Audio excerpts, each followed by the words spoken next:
Whether you are on an adventure or at the downtown cafe, your answers are no more than a sniff away.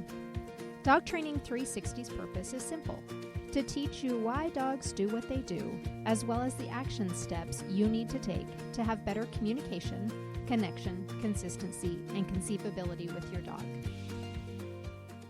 So we've been on this puppy journey, if you will, on kind of how the puppies think and where their minds are at, and just to help people through this journey of how to understand your puppy and what you should be doing and what you shouldn't be doing.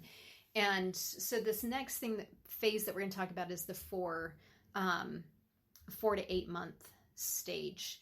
And all of these tend to overlap with things because you never know how the dogs mature and where they're at and the circumstances that they're in, where, you know, the things that you went through with Louis is different because he didn't have a mom. And so there were things that you had to play that role. And so that impacts how everything goes and where his stages are at, versus, you know, dogs that are on the ranch to dogs that are being born inside, never leave the house, you know, that situation. So there's so many variables. And that's why they overlap, because you can't predict, like, right at this stage, this is when this dog's going to do this. So at 4 to 8 months, somewhere in this period, depending upon the maturity and the circumstances the dog is in and was in, they're in a flight instinct period. And you also don't know how long they last. So I would imagine, just kind of circling back to everything, Shannon, that there were times that as you were taking Louis through this growing up life, as a human almost, that you saw times that things lasted longer or things that didn't last quite as long. So talk to me a little bit about that before we really get into this flight mode, about, you know, some of the durations and some of the things, if you can remember, that you're going, are we ever going to get through this? Or that you're like, oh, well, that was short-lived kind of a thing. I can't remember. I know, it's been a long He's time. 6 years old. Yeah. I remember mostly that if I felt like it was going longer or I was having a hard time, I would enlist the help of more people. Yeah. So I really had a big team of people that helped me raise Louis, because I had you, and I had my sisters, and I had Mike, and me, and my family. Yeah. And so if I felt like he needed more work on something, then I would say, hey, Carly, I feel like Louis needs more work on this for this week. Would you mind coming in, helping every time you come over, do this with him? Yeah. Or I would tell Mike, we really have to be careful, because I feel like this might turn out bad if we let him keep doing this. Yeah. So we have to be really consistent to do whatever that was this week. Don't let him get away with this, you know? Yeah. So I don't remember what those things were. No, just or how long they were. Yeah. But I remember thinking, I need more help because I'm not enough for him right now. And so I enlisted the help of other people to help me follow my dog rules that I made up. Yeah. No, and you really, it was kind of based off of this book and what, you know, what happened. But the thing that I find really important is when you felt like it was taking longer, like we weren't getting through it, that you would ask for help.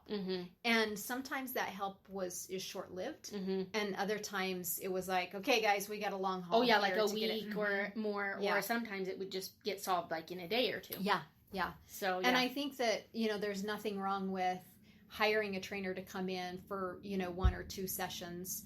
It may be a little bit more expensive to, you know, for shorter stretches, but at least you're getting the help that you need for that moment. And then you can take a breath, get through, and then, you know, hit the next one. And some things that we do is, you know, we may have a 6-session puppy series, but that 6th session may take you the year. That's true. You know, we don't have any timeline like we have to meet every week. Yeah. It's that, okay, let's do this and see where, you know, we are. Yeah. Because sometimes those 6 sessions is all that you need for that year to get through, like, okay, I'm struggling here and so, you know, and every trainer does it differently, and, you know, whatever you want to do. But it really is important to know that if you feel like it could go bad, or you feel like this is a struggle, to get help. in some way, shape, or form, Mm-hmm. whatever that is. Mm-hmm. Sometimes it's the help of another dog that's Mm-hmm. a healthy, good, Mm-hmm. social dog. And other times it's the help of more people, you know? Yeah, and then sometimes you have times where you think, what I'm doing is not working. Yeah. This isn't going to work. And then I call you Yeah. and say, I think this isn't working, and I tried this, and I tried this, and Yeah. I tried this, and I tried this, and then we try something Yeah. totally different, you know? Yeah. So, So I think it's, you know, those are some really key things, and to just remember through all of this is there's times that you go, gosh, I don't like the way this makes me feel, or I don't feel like I'm getting through to the dog. Is time to get help in some way, shape, or form.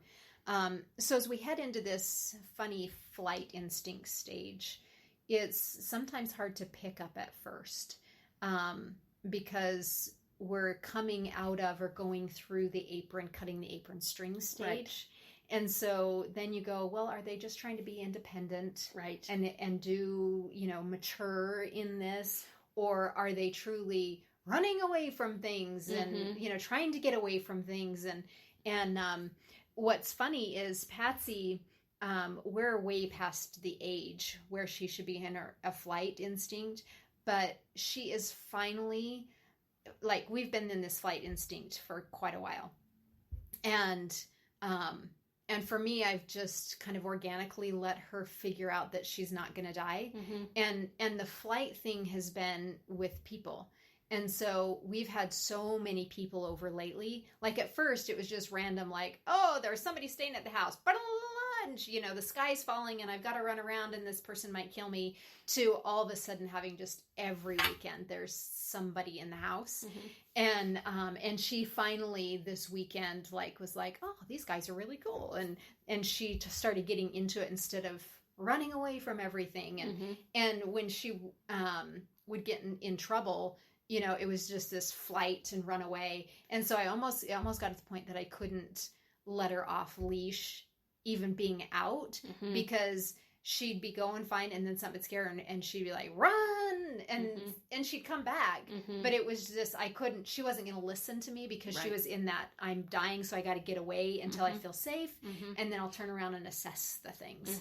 And so we're finally, I feel like, have turned a corner with her. So again, it's not like, okay, exactly 4 to 8 months you're going to experience this.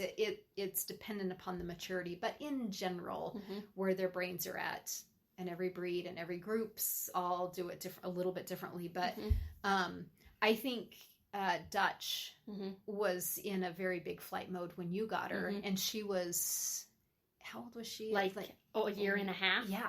But don't you think dogs that are rescued or dogs that rehome, they go into kind of a survival mode and it reactivates that flight response in them too. Yeah. So they can be any age and have that reactivated if they go to a new home because they go into a survival mode. Which is where they're at as puppies. Exactly. Yep, exactly.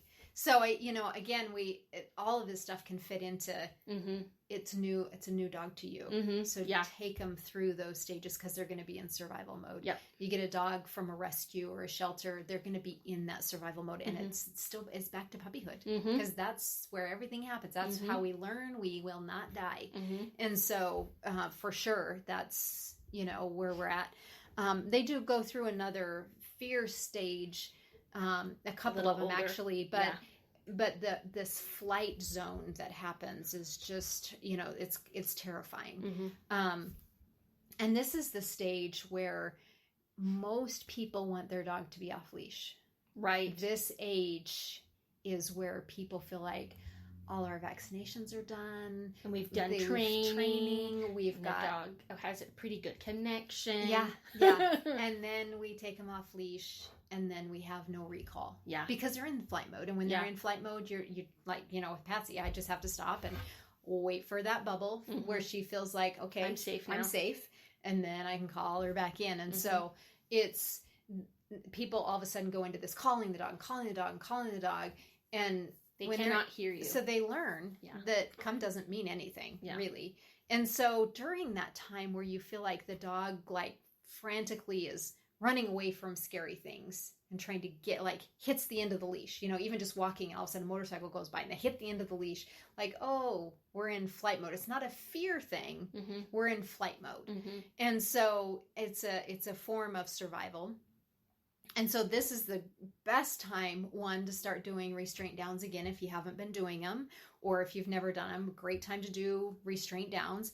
The next thing is keeping them on leash and keeping them on a long line if you're going to be off leash, so that you have control and that you can help them understand that they don't really need that run skill. Away. Yeah. You know, run to me if you're afraid. So the flight mode turns into coming to you instead of running away from things. And that's really where, you know, it got with Patsy was, well, now I'm just going to hold you and we're going to have people come greet us. And it's just been time and time again with people where like, no, we don't need to run away. We don't need to run frantically around the backyard or try and scoot out the door because somebody's coming in and you don't want to be in with them. So this flight mode is really where our come command goes bad, really. And then we have a come problem, or people try and teach it during that stage because the dog's stuck around so much earlier on. Right. And now they can have space to go away. Yep. They think they need space to go away to have the dog to come back to them. Yep, exactly.